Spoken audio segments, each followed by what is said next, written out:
Good evening, everybody. Thank you for coming. This is our fourth literary event of the academic year.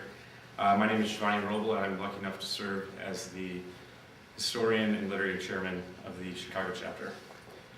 For those of you who have not been with us for our first three lit events, we had our very own Matthew Nygaard talking on options trading. We had Professor Charles Lipson talking on the fourth great debate and his predictions for the 2012 election. And then we had Christina von Nulken from the English department talking about two U of C Chaucerian scholars. And tonight we are fortunate enough to have Piotr Golitsyn with us, speaking on the very fundamental topic of energy consumption in the 21st century. As chairman of TMK IPSCO, Piotr Golitsyn is head of North and South American operations of Russia's OAO TMK, one of the top three producers of steel pipes and tubes in the world.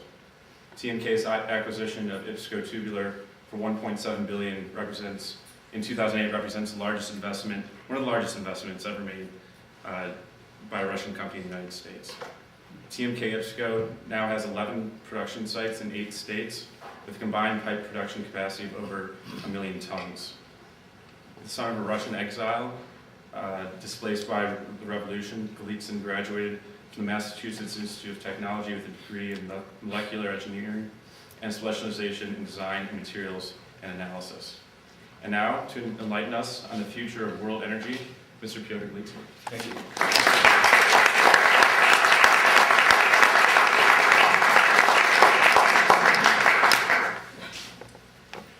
Thanks very much for the introduction. A quick thanks to the ladies who prepared the very good dinner, which I hope there's some left over for afterwards. But it was a very popular table, I can tell you that. I wasn't a molecular engineer, I was a mechanical engineer. I wasn't smart enough to be a molecular engineer. All my life I was in the first third in all my classes until I hit MIT, and then I realized to my horror that I was going to be in the lower middle third. So I quickly cast about for something I could do and hit on mechanical engineering, which turned out to be a lot of fun. I worked as an engineer.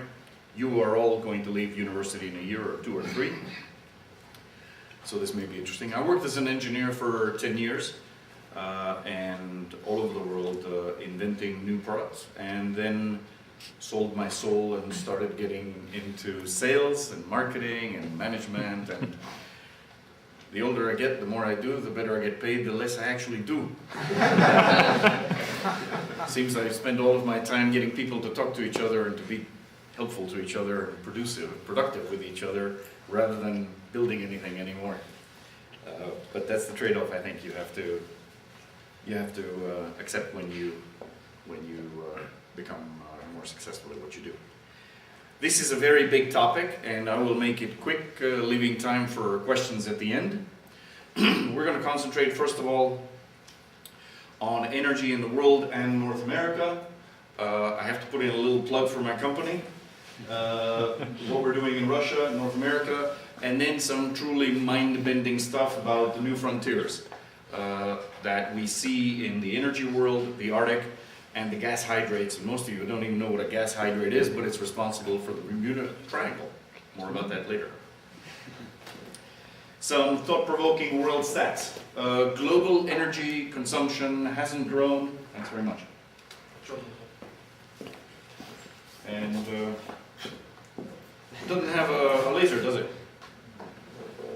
Or does the battery run out? No, the back and forth works. Okay.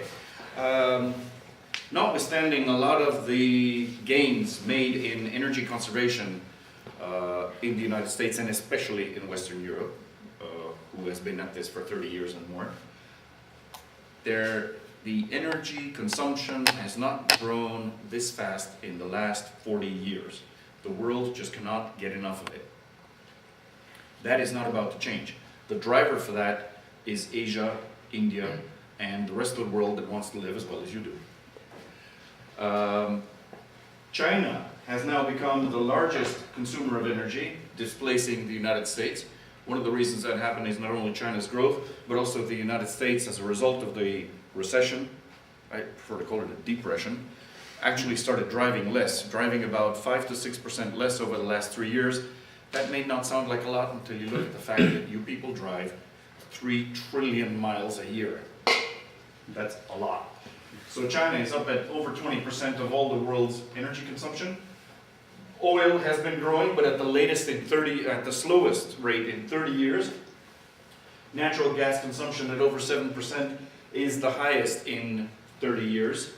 And that's going to continue, and we'll talk about why. Coal, which many of us thought was on its way out as being polluting and old-fashioned, and so sunset, is actually making a big, big comeback because all these countries that are trying to live better, like the Asia-Pacific region, China, India, they will burn whatever they can to keep the fires lit and to keep the economic growth happening.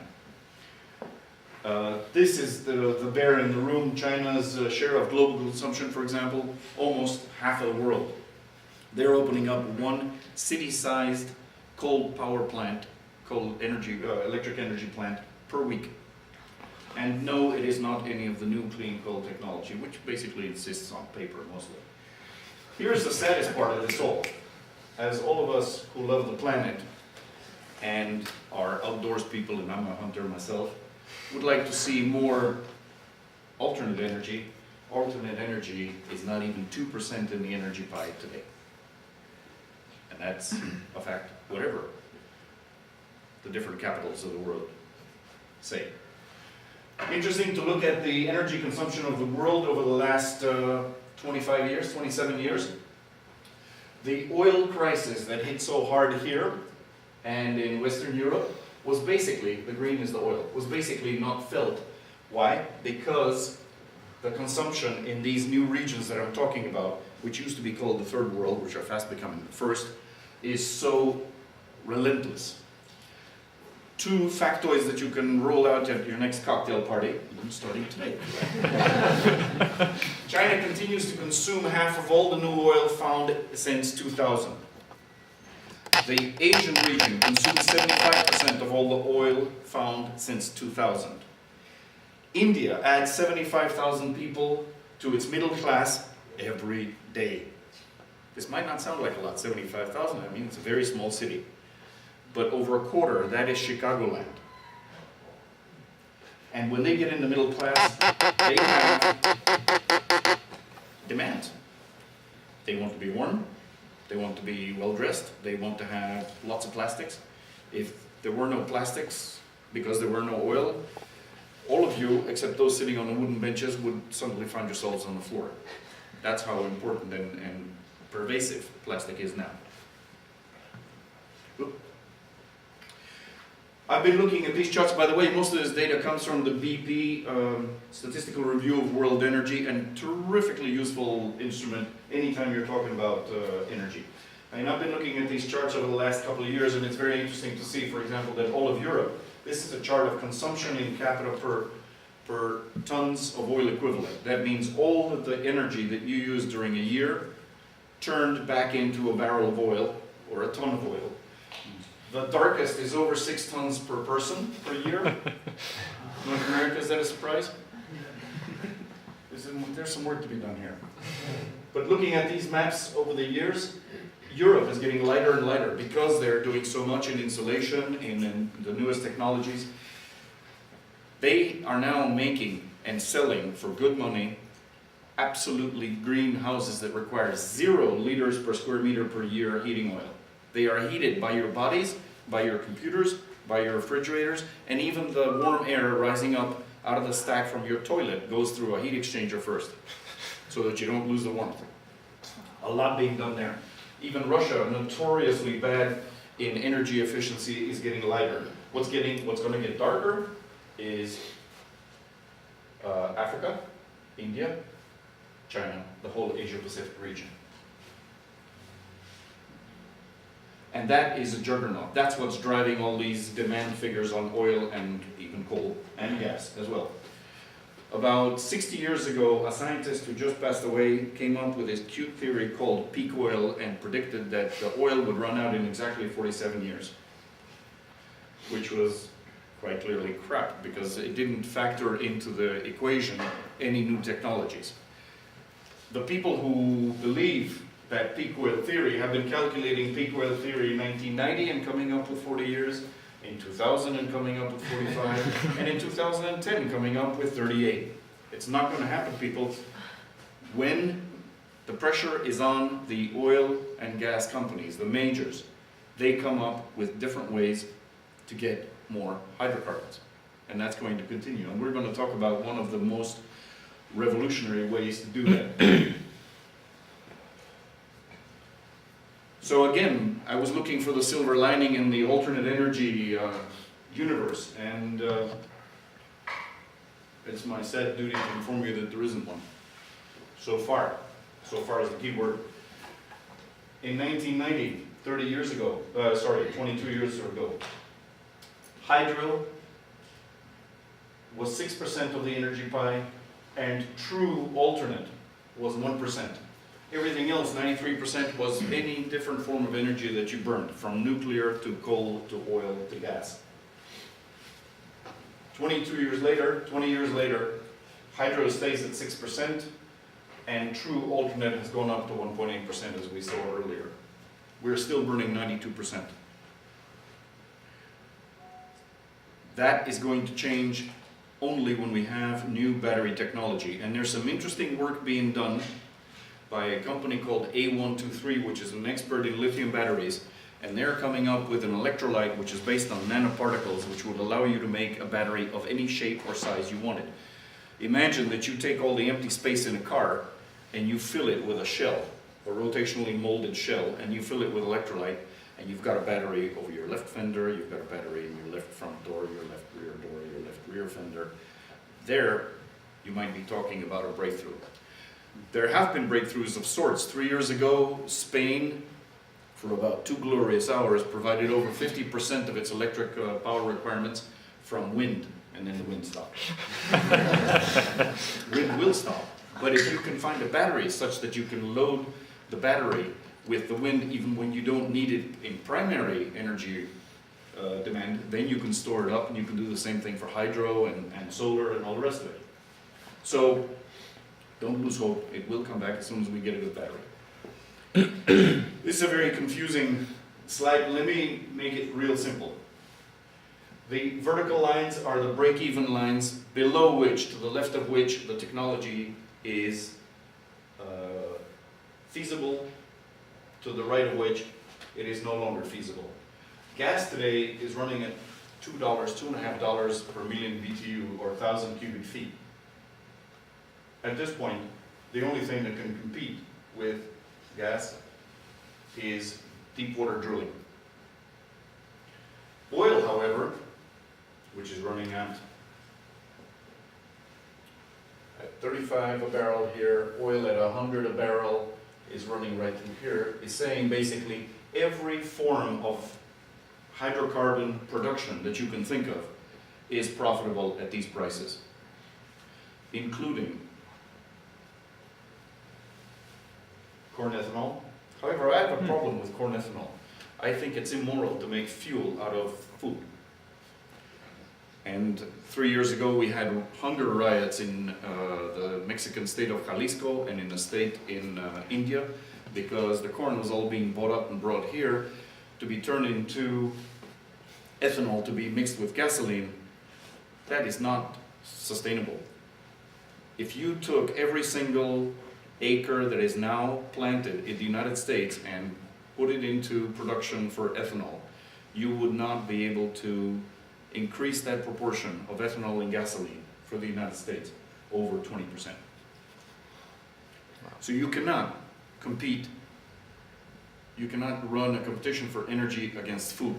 And the Chinese are going to find this out too, because their favorite foods are pork and chicken. And pork and chicken compete with them for what they eat, grains. Turns out that they will have to move to cows. And my calculation was that if every Chinese person wants to eat 1 more kilo of meat per year, you're looking at 12 to 14 million more cows. If each Chinese person is to eat 1 kilo more per month, you're looking at 150 million cows. Cows, however, have their own problem. They tend to be gassy. And the New Zealanders, who are ahead of the whole planet, I mean, they were the first to give back lands to their native peoples. The New Zealanders slapped a so-called fart tax on their cows about 25 years ago for all the methane they produce. So that's not without problems either. But there's some very interesting things being done in European biodiesel from rapeseed. If you travel through Europe and you see fields covered in yellow flowers on plants this high, that's rapeseed. You can squeeze an oil out of it that you can mix into diesel. And in 2012, in this year, all of the gasolines of Europe will be 12% green, 12% rapeseed oil primarily. There's also some pretty off-the-wall stuff, like in India there is a state which is running all of its administration's vehicles on oil made out of a nut called a jojoba, which is an awful nut that has a horrible taste and grows in the poorest land, so it's really a candidate for a fuel. It doesn't compete with anything. One of the best examples of alternatives is Brazil. But the reason it works so well in Brazil is that they're the world's largest producer of sugar from sugar cane. And once you've squeezed the sugary syrup, the water carrying the sugar out of the sugar cane, you've got to do something with the sugar cane. Well, if you put it into a still, you make ethanol. That's why they're already at 30% of their car fleet running on ethanol. For them, that makes sense. For the rest of the world, if you don't have that so-called bagasse, it doesn't really. And then, everybody's seen windmills. People don't tend to want to have them on shore because they make noise. So they've been pushing them offshore. Pushing them offshore makes them so expensive that only oil at $100 a barrel would make them interesting.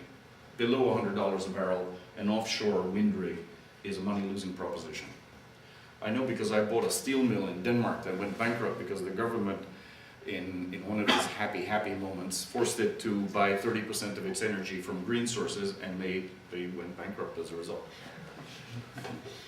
I bought it for the value of the spare parts in their stores. So basically, what's happened? Why are there such different break-even points for gas and for oil? If you look at the thermodynamic value of a barrel of oil, and I've done this, you should be able to take the value of the barrel of oil in dollars per barrel and change that into dollars per million BTU or dollars per 1,000 cubic feet of natural gas, and it turns out that the factor you need is 6. So assume that oil is at $96 today per barrel, West Texas Intermediate. Brent in North Sea is $14, $15 more. So you take 96 and you divide it by 6 and you come up with 16. Should be the price of gas, $16 per million BTU, and it's 2.5, ladies and gentlemen. So it's 7 times weaker. The price of gas is completely ripped away from the price of oil. Why? Because gas and oil in this country especially live in 2 different worlds. In Europe there's more integration of the two. In Russia there's more integration. In both of those areas you can throw a switch and flip your steel mill from running on gas or oil. In the United States you cannot yet, but we are going to get to it, because gas at 1/3, 1/7 the cost is too tempting. This is what's unlocking it. Horizontal drilling in shales. Here's a sped up little video showing how you drill as you used to for the last 80 years. Drill vertically. You take out the drill, you put in your casing which prevents the walls from falling in, and then you take and fill that up with cement, and it comes out the bottom and works its way up the sides, and that's how you cement your casing into the ground. You continue drilling, and you can drill down 5,000 feet, 10,000 feet. You don't really need to do more than that in North America. And then you put in a special motor that you can steer from above, and it starts to nibble sideways, and it goes in the space of 1/4 mile radius from a vertical borehole to a horizontal borehole. This takes quite the pipe. which we did. So the laterals are now going out on average 5,000 feet. We have clients doing 12,000 feet. We know they're going to go to 25 at least, and I've recently heard 40,000 feet laterals. That means every rig, 10,000 feet down, 40,000 feet out, 50,000 feet, 10 miles. So once you've got it cemented, again, you've pushed the cement through it and it's come out the outside, you put in a pipe with holes in it called a perf gun and you set off a charge. That charge breaks apart the shale, and the shale is nothing but a very highly compacted, fine silt that trapped all kinds of dead shrimp and things like that many years ago. And then you put in water at very high pressure, and the cracks that you started through the explosion in the shales, you open them up by using the water, which is running at 5,000 psi. That water is 99.5% water, and the other 1.5% is chemicals, more about that later, and a little bit of sand. You frack, as it's called hydraulic fracturing, hydrofracking. You frack the well as many times as you need to get all these cracks going, and then you basically start sucking the hydrocarbons out of the ground. Now, how does it work? When your water goes in under pressure into the well, and it's filling up the very few cracks that you do have, the presence of sand does the following. As the water is bearing on the rock, and all of a sudden the rock splits and opens up, the sand that's in the water senses a pressure drop, the sand senses a pressure drop, the sand is propelled forward, and when you later reduce the pressure of the water, the sand particle stays in the crack and keeps the crack open. Then you suck the water out. These days it's re-injected in the ground. That is going to stop fairly soon because there's been some complaints about that. You're going to reuse the water and go frack another well with it. In the meantime, you've got a lateral which is surrounded by thousands of larger and smaller and hairline cracks, each one of which is being kept open by a grain of sand, and your hydrocarbons begin to flow. This is, it might sound like a lot of work to get a little hydrocarbons out, but in fact it's not little. And it's not new. 50 years ago, Texas drillers knew as they were drilling down that they were going through a very fine, very thin layer of gas. And their only way of getting that gas out at that point was to stop the pipe and hope that they could aspirate, suck up a little of the gas around. And that would work to about 5 pipe diameters. So if you went down with a 10-inch pipe, you could suck gas out of 50 inches, big deal. You're not going to get rich quick that way. So basically what they did is they ignored it for many years. They just cemented around that little gas crack and kept going down to the traditional wells. And the traditional wells all over the world are built the same way. You have a salt cap, which is usually a dying sea. That's why geologists are always looking for reefs underground. A salt cap, which prevents the gas from migrating up to the surface, and under the gas you have oil. And these are not pools. You would think that they're pools. In fact, it's just stone. You can't tell what it is because the pores in the stone are so small. But I have held a stone in my hand that was this big, and people told me there was 500 cubic meters of gas inside, under pressure. So what you're doing when you're cracking these shales, these old ancient prehistoric silts, is you're releasing the gas that's in those little pores. And as it turns out, the same technology applies to oil. But first of all, why did people not do it before? Because they couldn't turn the pipe around underground. And then in the 70s, the received wisdom on the street was, there is no more oil in the United States, and all the big boys went into the Gulf of Mexico. Well, poking a hole in the Gulf of Mexico is a different kettle of fish entirely. Because today that costs between $100 and $350 million for one well. On land today, they're costing between $7 and $15 million. So the medium and small companies couldn't follow because they didn't have the funds. So the ones who stayed on shore, as we call it, the ones who stayed on dry land said, what about that little bit of gas that we've been going through for the last 50 years? And after beating up the pipe makers, like us, they got us to produce them a pipe that could actually follow a bend and follow a drilling motor into the horizontal. We are now to the point where we can run 5.5-inch casing, which is 5.5-inch pipe, seamless, with great connections, where we will actually have a 3,000 horsepower drilling motor, which is screwing this casing into the hole you just drilled, and it's doing it by going down 5 to 10,000 feet vertically, and then 5, 10, 15, and more pretty soon, horizontally.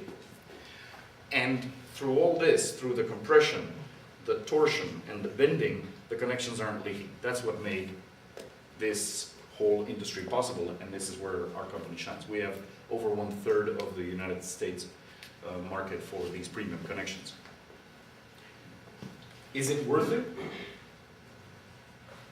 My calculations and the calculations of Aon, Aon is the biggest European gas and oil trader and coal trader, are that worldwide there are between 4.5 and 5 times as many hydrocarbons as we thought we had until now in the traditional formations. That's impressive enough. When you start to break it down by country, it's absolutely wild. Poland has 12 times as many unconventional hydrocarbons as conventional. China has 25 times as much. Argentina has 42 times as much. This is going to change world energy flows completely. It's going to set today's flows on their head, and the suppliers as well. Which is why you have everybody buying gas drilling companies in the United States, because they all want to buy into the technology, because this technology they can then take back home and unlock their oil and gas shales. This is all over the world, this stuff. This is all old oceans. They are all over the world. But you're in an economically minded university, and you know that when you make too much of something, the price falls. And it has fallen from $12 a million BTU to 2.5. This is already old. So this means that the opportunity is too big to let pass by. So smart people are making money off this. What's happening? Coal-fired electricity has dropped almost 10% in its share of all the electricity generated in the United States in 12 years. 10%. This is a rout. This is, dare I say it, the end of coal. Until it comes in with new generation clean coal plants. And in fact, coal has another dirty little secret, which is that 80% of the coal that is being produced today that is being burned today for electricity production is being done on 20% of the plants. So those are the newest plants. The others are horribly old and are not renewable, not upgradable. And of course, when you have too much of something, you've got to think of new ways to use it. Transportation. President Obama just recently cut the ribbon on a chain of CNG, that's compressed natural gas stations, between Los Angeles and Salt Lake City. T. Boone Pickens, who made a pile of money in the oil patch before you were born, I think, most of you, has a company called Clean Energy, and it's making a chain of 700 gas stations from Texas to Louisiana for tanking tractor trailers. The conversion cost of a tractor trailer to go from gasoline to fuel, and by the way, they remain dual fuel. You can switch back and forth even as you're driving. The conversion cost is $5,000. But the elephant in the room is LNG exports. Again, before your time, when in the 70s everybody was panicking and pushing their car the last 200 meters into the gas stations, you remember that? Then everybody started thinking that the future of the United States energy dilemma was going to be solved by LNG, liquefied natural gas imports. I think something like 17 stations were built around the periphery of the United States. They never really got off the ground, and now they're being closed, and one of them is being turned into from a gasification station for receiving LNG and feeding the country, the other way around, into a liquefaction station which will export liquefied natural gas from the United States. A year ago, the first company to ask the feds for a permit was called Cheniere Energy, and it wanted to liquefy about 2% of the United States gas and export it. In exactly 12 months, that has gone from 2% two, if you look at these two, if you add these two question marks in there, we have an idea how much that's going to be. It's going to be 21%. This is a pile of gas. The United States has roughly 600,000 natural gas wells. That means 120,000 natural gas wells equivalent output is going to be liquefied and exported. This is also going to turn the world on its ear. It's going to be, that means that the United States within 20 years is going to be competing with Russia, with Qatar, and Trinidad and Tobago, and Australia.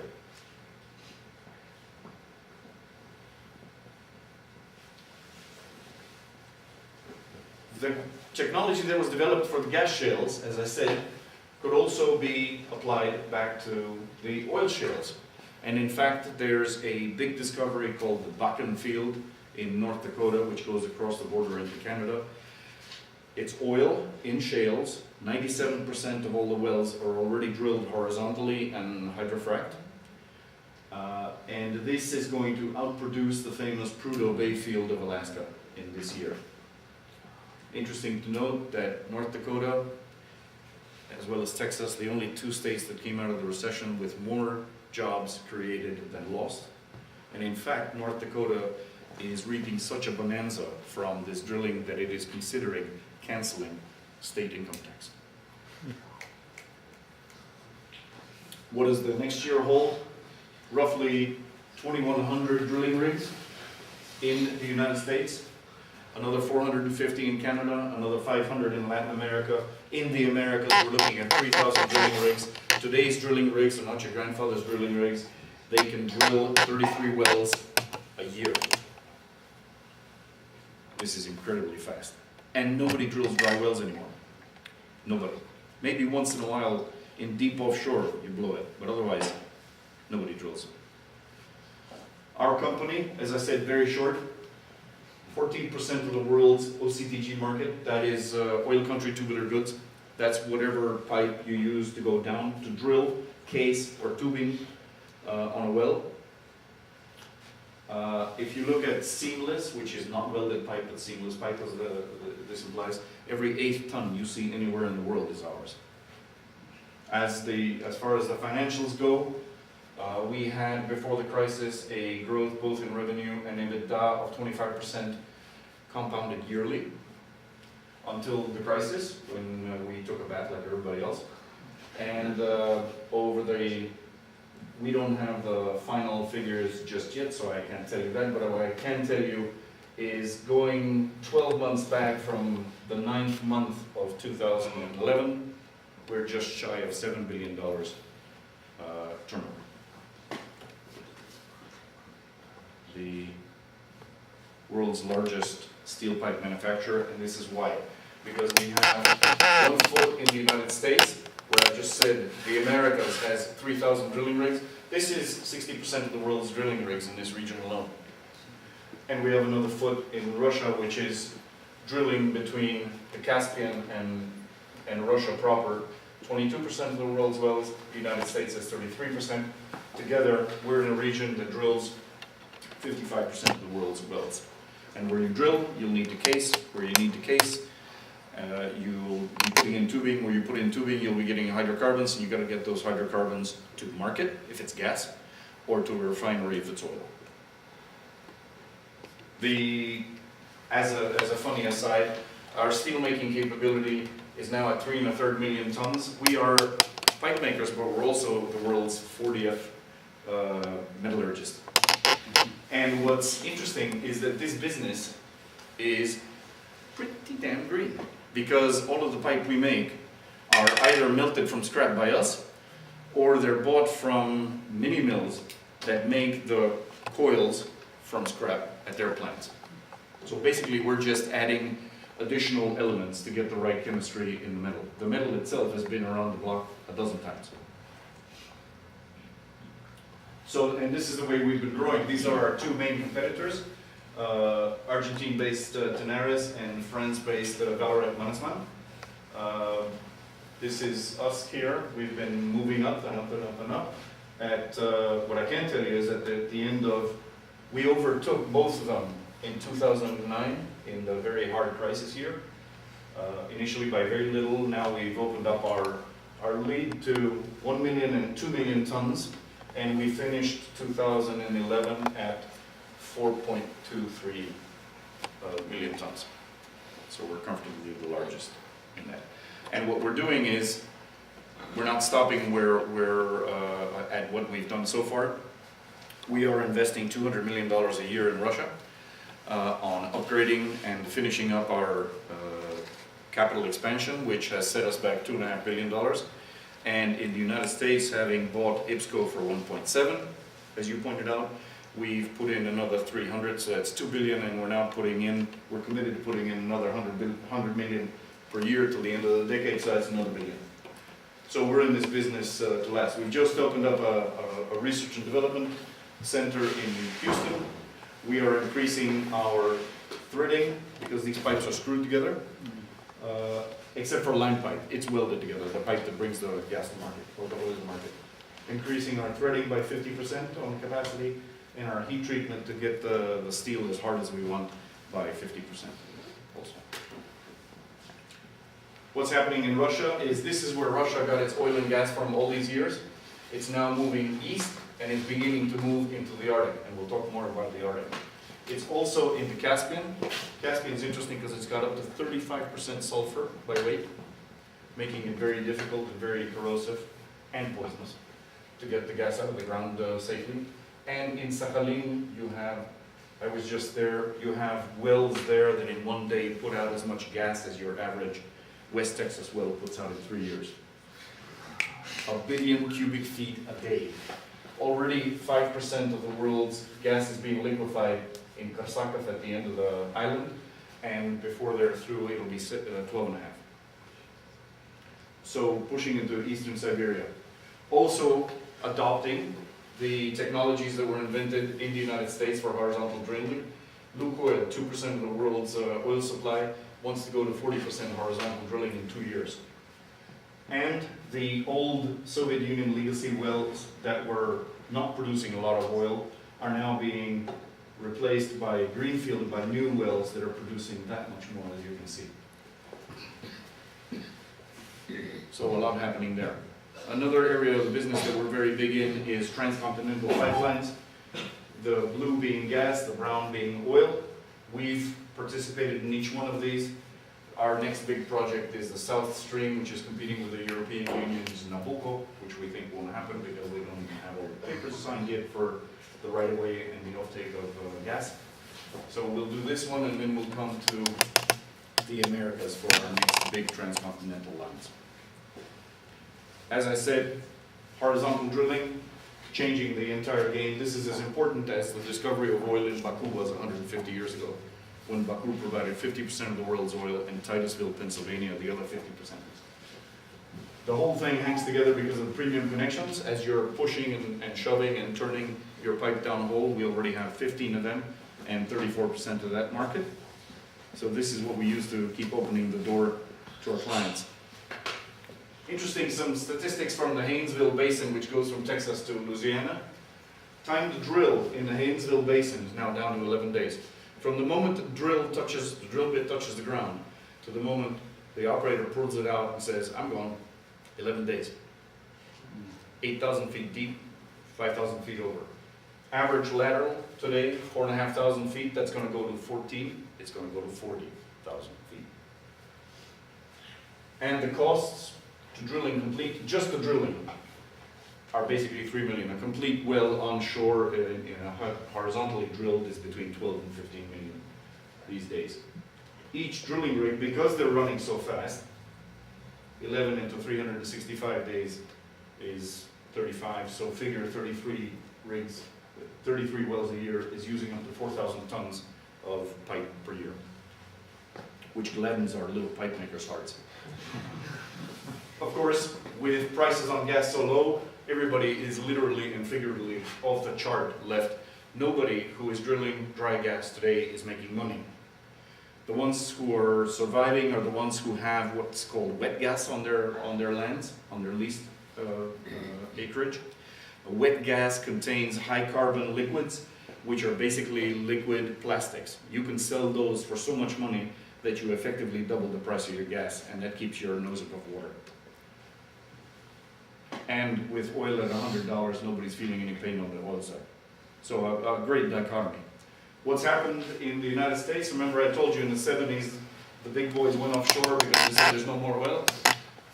3 years ago, just 3 short years ago, our clients were still drilling 75% for gas in the United States and 25% for oil. It's now 56% for oil and only 44% for gas. And this is the part you like best. Non-vertical drilling is 57% horizontal plus 11% directional for 68% non-vertical. And this is where our company shines. Because you need the best chemistries in your steel pipe, you need the best connectors. We are now to the point where when we rolled out a new connector for the Marcellus, which is, by the way, up here.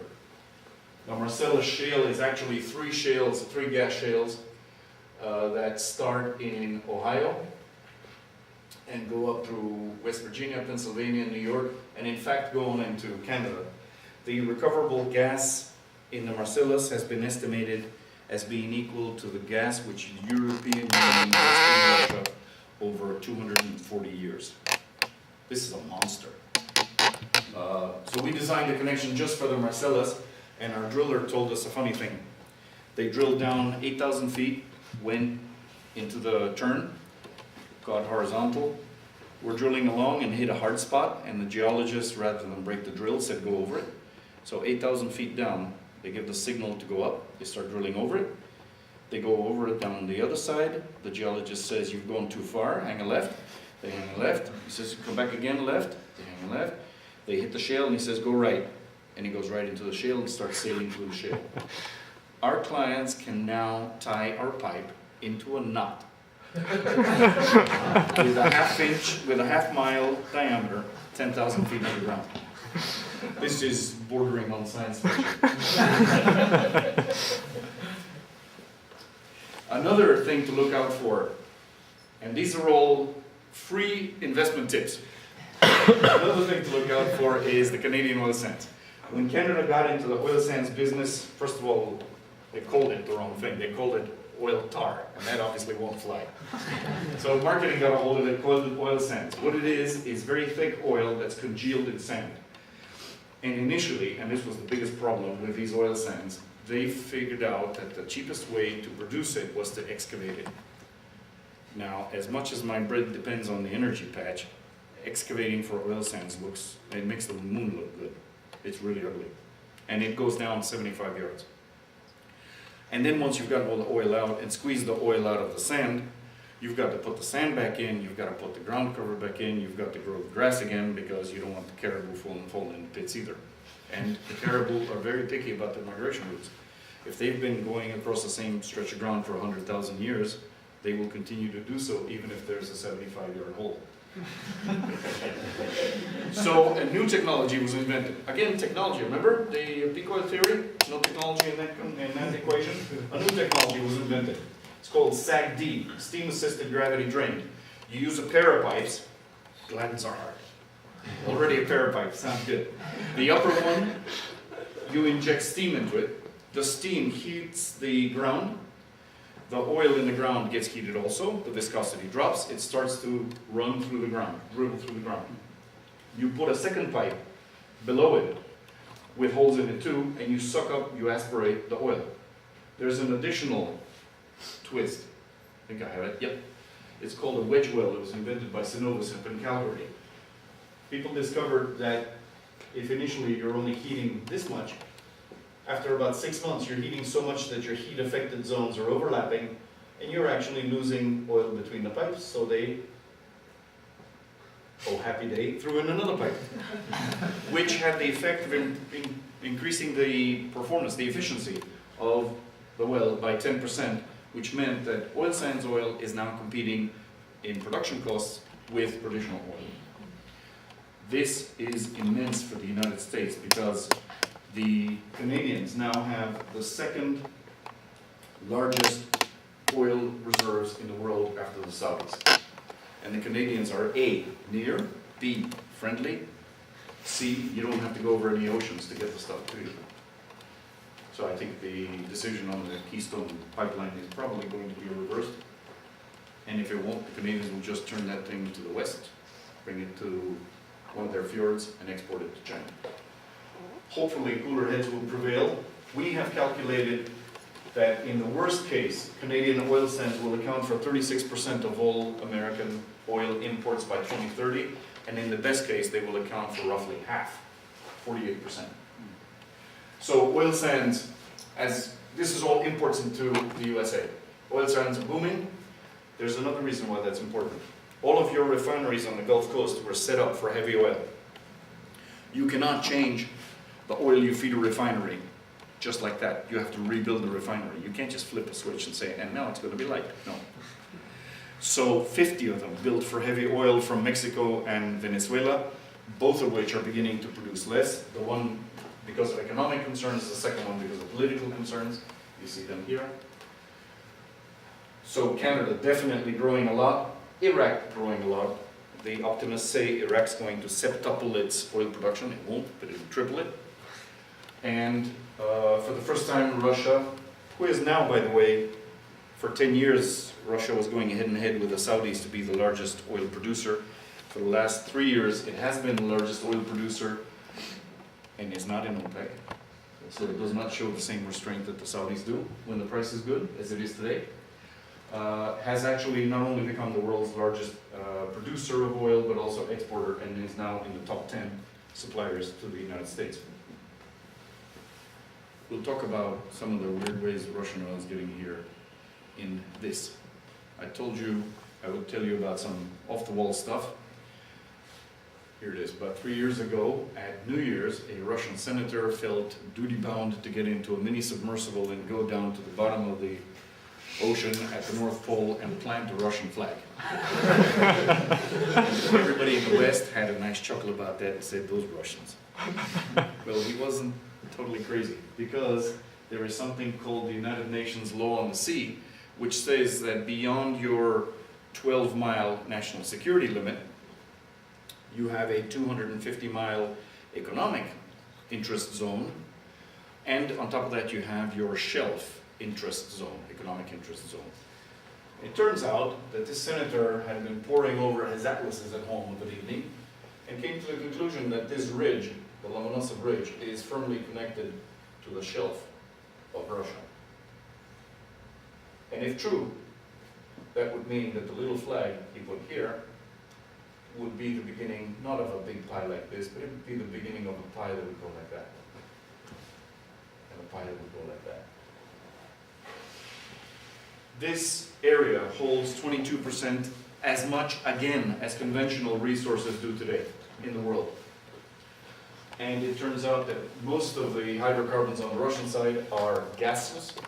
Most of the hydrocarbons on the North American and Greenland side are oil.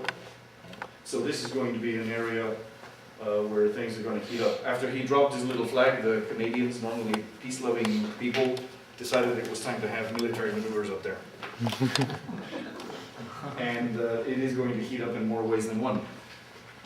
The ice pack, you've all seen pictures of bears swimming hundreds of miles out to sea. It's a fact. The ice pack is now so thin that 2 years ago, no, let me start again. 15 years ago, Lukoil was exporting oil out of the Ob mouth, river mouth here, to Murmansk on a 5,000-ton oil tanker, ice resistant. There it was being reloaded into another tanker going out to Germany, Wilhelmshaven, being reloaded into a very large crude carrier of 230,000-ton capacity and going to Houston. And when I heard that the first time, I said, "You've got to be joking, you can't be making money on that." And he said, "Yes, we are, because of the lower cost of the VLCC from Germany to Houston." 2 years ago, they took a tanker that was going this way. 2 years ago, they took an 80,000-ton tanker, not a 5, but an 80,000-ton tanker, and went this way. And they were able to do it. They did have an icebreaker, but that was only a demand of the insurance company. They didn't really need the icebreaker because the ice is only a meter thick. And an ice-class tanker can go through ice a meter thick just by its own weight. And it went to China. So this is really going to change things. This is one of those 2020 moments. By 2020, this is going to be a totally new game. up in the north of the world. And then gas hydrates. Looking for a second on this chart. This is how much oil we've used to date in the world. This is conventional oil. In other words, what we think we still have in reserves. You remember peak oil? This peak oil is going to go down in flames in a second. Unconventional oil, 5 to 6 times more than that. Conventional natural gas, so much. Unconventional natural gas, so much. And if you take these things called methanes, they are 7 times more numerous than unconventional oil and gas put together, which are already 5 times more numerous than the oil and gas we thought we had until today. So you are looking, ladies and gentlemen, at least 35 times more oil and gas that we can now access than we could even 15 years ago. However, gas hydrates are not going to happen tomorrow. There's a reason for that. Gas hydrates are nothing more than dirty gas mixed with dirty water and frozen. And they happen usually at the bottom of the shelf, where the foot of the shelf where it hits the deep ocean bottom, that's where your gas hydrates are. They are extremely unstable. They're so unstable that some of them, if you so much as touch them, they can shift. By shifting, they can release live gas in the seafloor. Or if you start mechanically working them, like grinding them up to take them up to the surface, because it's all methane. It's a fuel. If you start grinding them, they can go unstable and turn into gas right away and burp their way up to the surface, which is why I mentioned earlier about the Bermuda Triangle. Bermuda Triangle is famous for swallowing ships with no signs of distress, or having airplanes catch on fire for no good reason and falling out of the sky. The reason for that is when there is a burp of methane like that underwater, by the time it comes to the surface, this big bubble has broken into billions of little bubbles, and all of a sudden the water can't carry the weight of the ship anymore, and it just basically opens up under the ship and the ship disappears without a sign of distress. And the same thing happens to airplanes. They fall right out of the sky like dead birds. This is all over the world. The Japanese also have a little triangle of their own. They have so much of this gas hydrate around their shelves that they have calculated that they could keep the lights on in Japan for 300 years just using the gas hydrates. But this isn't even a 2020 moment, this is a 2040 moment. Because you're going to have to mine this stuff at depths between 250 and 2,000 meters. 2 kilometers underwater. It's A, cold, B, dark, and C, dangerous. And it's exceedingly dangerous if it gets out of control and goes up as free methane, because that would make all the cows in the world look like a drop of water in the ocean. Because methane is terrifically dangerous for the atmosphere. Unburned methane is 25 times more dangerous for the atmosphere than is carbon dioxide. So there's something to look forward to. You'll be, if you get into this branch, you'll be gainfully employed for a long time to come and doing a lot of good for the world besides. Thank you for your attention.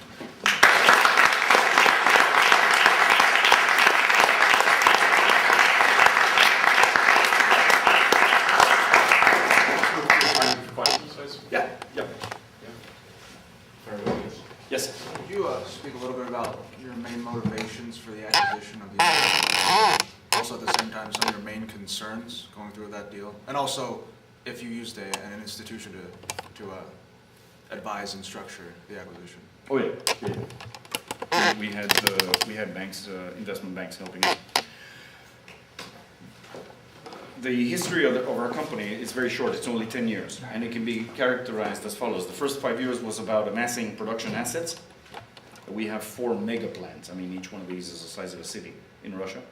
And then we didn't have a lot more besides. And we know that, Russia has a lot of oil and gas and drills a lot, but everything pales in comparison with the drilling operations in North America. So and that's for the first 5 years was amassing assets. The next 5 years was about growing the tonnage. And as we saw that we were growing fairly easily, we started thinking, what are we going to do next? Well, more of the same is only good up until a point, and then when you have new entrants like from China, like from Asia, like from India into the pipe business, you stand before a choice. Are you going to fight them on price? Because that's how they're going to try to get into the market, by dropping the price and buying market share. Or do you change the rules of the game? And we decided to change the rules of the game by taking our product and moving it to the right in complexity and upwards in profitability.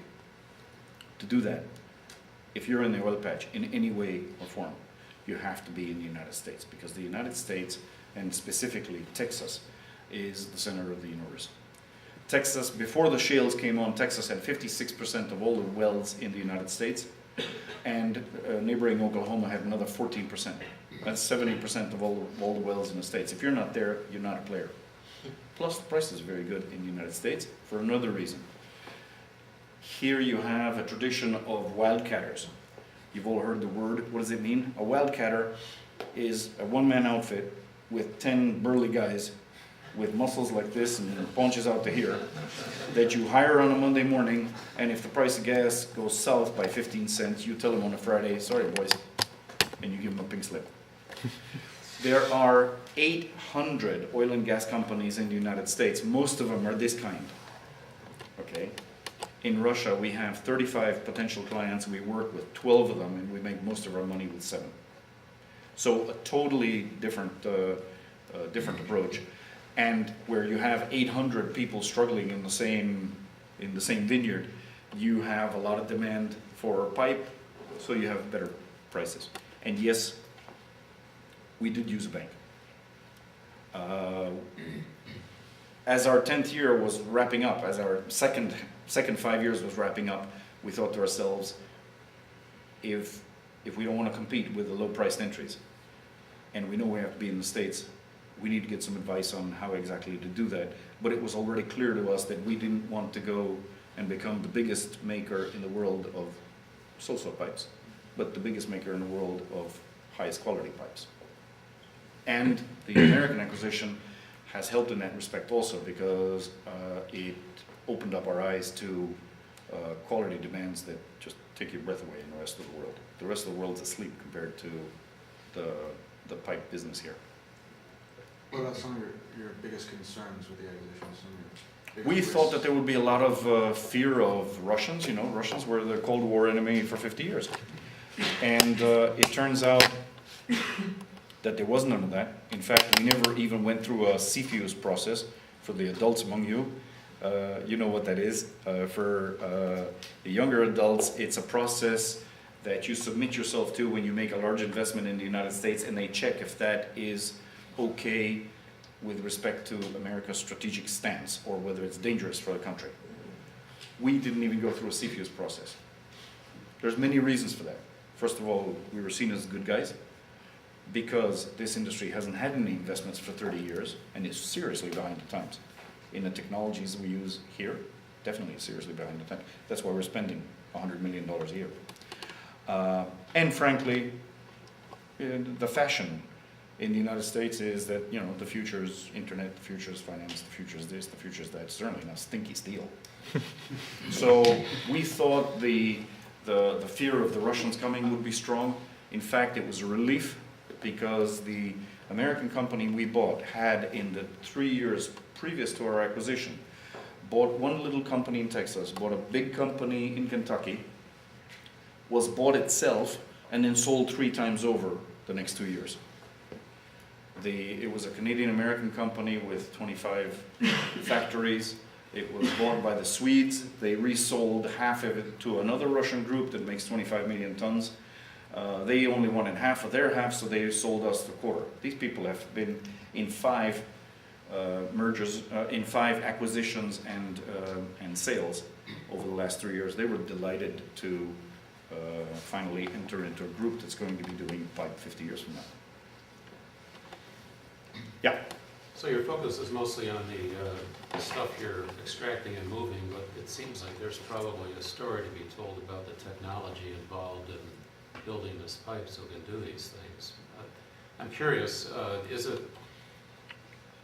there a lot of patents in this industry? Have there been a lot of breakthroughs that make this technology possible that, you know, weren't possible 20 years ago? And what does the future hold in terms of the construction of the pipe and so on?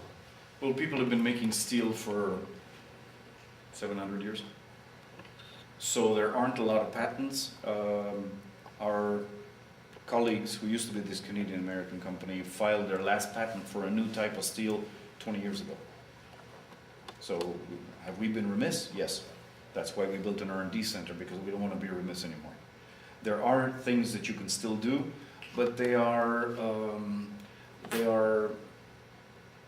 little adjustments rather than massive leaps. Where is this industry going? In two directions at once. Because with every 10 meters of depth, you have an additional degree C of heat and an atmosphere of pressure. By the time you get down to 10,000 feet, which is not that deep, really, for drilling. The Russians drilled a well on the Kola Peninsula in the 80s that went down 13 kilometers. Just for laughs, to see what they do. It was a lab thing. So what happens is you get into very corrosive, high-pressure environments, and your basic steels start to go south. So what we're doing, and we didn't invent this, I don't know who did. We're going to improve steels that are getting very close to, and in some cases becoming, stainless steels. Things with 13% chrome and 17% chrome, and dizzying prices. We get about $2,000 for our seamless pipe, about 2/3 of that for our welded pipe.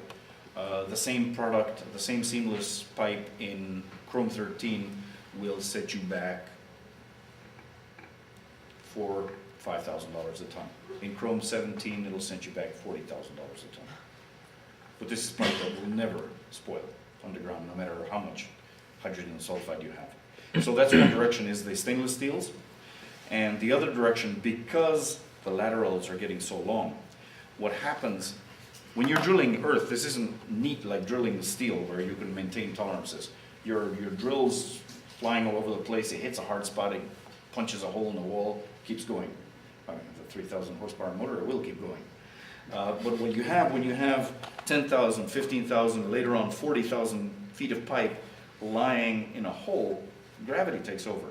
And so you've got your big hole, and your pipe is lying on the bottom. That friction is adding up over the entire mileage you've got downhole, such that your uphole, you are basically spinning a rubber band called pipe. If you could get that pipe lighter, there would be less of that friction effect.